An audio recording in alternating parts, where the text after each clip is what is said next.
నిన్న రేవంత్ ఏదో మాట్లాడుతుండు, కేసీఆర్ గారు మాట్లాడలే, జగన్మోహన్ రెడ్డి గారు నిలదీయలే. చంద్రబాబును నిలదీసిండు, జగన్మోహన్ రెడ్డిని నిలదీసిండు.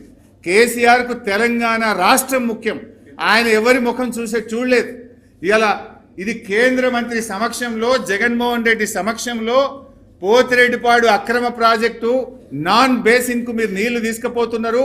బిడ్డ మీరు పోతిరెడ్డిపాడు ఆపకపోతే జూరాల దగ్గర నేను పెద్ద బ్యారేజ్ కట్టి నీళ్ళని గుంజుతా, ఆలంపూర్ దగ్గర బ్యారేజ్ కట్టి నేను నీళ్ళని గుంజుతా అని on the face of Andhra Pradesh chief minister KCR గారు మీటింగ్ లో హెచ్చరించారు.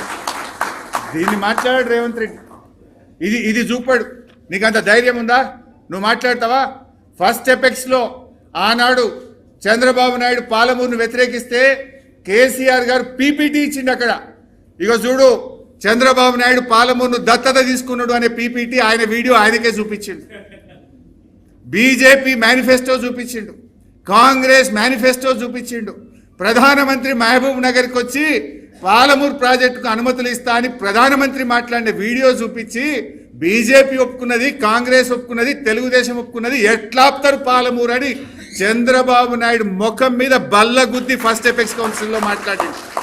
సెకండ్ ఎపెక్స్ కౌన్సిల్ మీటింగ్ లో బిడ్డను పోతిరెడ్డిపాడు ఆపకపోతే ఆలంపూర్ దగ్గర నేను బ్యారేజ్ కట్టి నీళ్లు గుంజుతాని మీటింగ్ లో చెప్పడమే కాదు, కేసీఆర్ గారు క్యాబినెట్ లో పెట్టిండు, ఆమోదించిండు, జీవో కూడా దీని మీద ఇచ్చి అంత గట్టిగా నిక్కచ్చిగా తెలంగాణకు నీళ్ల కోసం పోరాడిన నాయకుడు కేసీఆర్.